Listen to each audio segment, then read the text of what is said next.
P2SK dan lain-lainnya. Jadi memang ada mandat yang akhirnya sekarang diberikan pada OJK, salah satu adalah pembentukan bullion bank. Banyak dari pemirsa CNBC Indonesia mungkin belum awam mengenai bullion bank. Padahal ini sebenarnya praktik yang somehow sudah general dilakukan di negara-negara lain yang memang sudah melakukan trading emas dengan lebih advance gitu ya.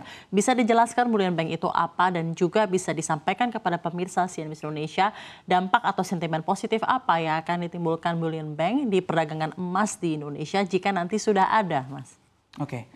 Bullion Bank Indonesia untuk di tahun ini memang sudah untuk diresmikan oleh pemerintah Indonesia dan juga sudah mendapatkan untuk izin, yaitu diberikan pertama kali itu kepada PT Pegadaian Persero.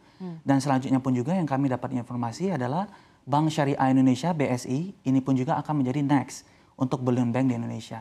Sebenarnya praktek dari Bullion Bank Indonesia sendiri itu ada 3 untuk fungsi utama yang mereka lakukan. Tetapi secara gambaran umumnya yaitu memang Bullion Bank ini bertujuan untuk bisa menyukseskan program hilirisasi pemerintah untuk terkait dengan kita lihat komoditas emas yang ada di dalam Indonesia dan juga meningkatkan cadangan emas yang ada di Indonesia karena kita sebagai negara produsen ke-6 terbesar di dunia, tetapi yang jadi catatan bahwa cadangan emas Indonesia terhadap untuk cadangan devisa Indonesia itu baru sebesar 3-4%. Ini sangat rendah dibandingkan dengan untuk beberapa kebijakan kita lihat dari negara-negara berkembang, maupun juga negara maju. Contohnya yang baru-baru ini meningkatkan untuk cadangan reserve emasnya mereka itu Polandia. Polandia malah di tahun 2025 itu meningkatkan cadangan emasnya mereka dari 13% menjadi 20%. Nah ini merupakan salah satu urgensi memang yang ditangkap oleh pemerintah untuk memang bisa mengedukasi juga masyarakat Indonesia terkait dengan untuk investasi emas itu yang memang cocok ya dengan culture di Indonesia dan juga memang lebih kita lihat bisa store value, nilainya itu bertahan. Karena kita punya statistik dalam untuk 10 tahun terakhir, pertumbuhan emas dalam rupiah itu bertumbuh tuh rata-rata bisa 7-8%. Per tahun? Per tahun.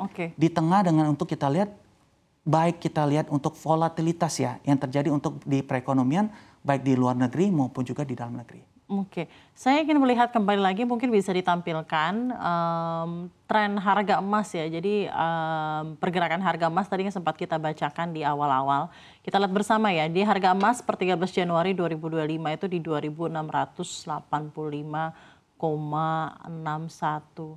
Dan ini dalam setahun ya, year on year. Kita lihat pernah sempat spike di bulan Oktober, ada kenaikan. Tapi secara overall trennya naik ya Mas ya, ini ya dalam setahun ini ya. Masih bullish. Masih naik ya, masih bullish.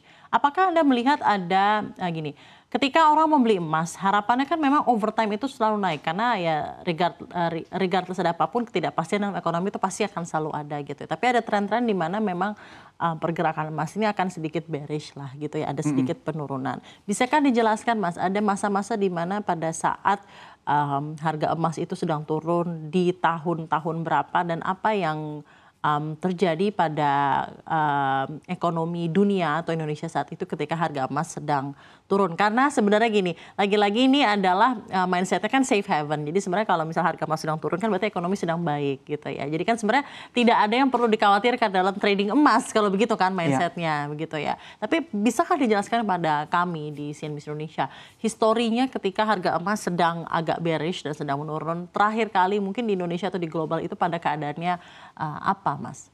Kita untuk dari statistik harga emas, penurunan yang paling signifikan secara rata-rata ya. Untuk harga emas dunia itu terjadi di tahun 2012, yang baru dekat-dekat ini. Di tahun 2012 itu harga emas dunia secara rata-rata itu turun sebesar 15% year on year. Nah tetapi yang kita menarik perhatikan di Indonesia sendiri, ketika harga emas dunia itu mengalami penurunan 15%, yang terjadi di Indonesia penurunan emas dalam rupiah itu tidak turun sebesar itu. Apa yang terjadi pada saat itu? Hanya turun sekitar 6% atau 7% year on year base. Apa itu yang terjadi? Nah, yang terjadi sebenarnya yang menariknya di Indonesia ini dari untuk pergerakan harga emas di Indonesia itu dipengaruhi oleh 2 faktor. Yang pertama itu harga dari emas globalnya sendiri. Yang kedua itu adalah dari untuk nilai tukar rupiah terhadap US dollar. Yang terjadi di tahun 2012 itu ketika harga emas dunia itu mengalami penurunan signifikan, tetapi kita lihat polanya untuk rupiah sendiri itu mengalami pelemahan. Inilah yang menahan kita lihat memang penurunan dari harga emas dalam rupiah. Itu juga terjadi tahun 2013. Itu ketika harga emas dunia itu sempat turun, itu ada 7% year on year secara rata-rata. Harga emas dalam rupiah malah naik 2%. Nah, jadi kita perhatikan juga beberapa faktor yang terjadi emas dalam rupiah ketika investor memegang emas dalam rupiah. Sebenarnya tuh ada untuk keuntungan yang didapatkan, baik dari sisi untuk memang sebagai instrumen yang memang menahan dari untuk inflasi. Yang kedua pun juga itu adalah salah satu untuk alat untuk hedging terkait dengan kita lihat untuk volatilitas dari untuk nilai tukar sendiri. Rupiah.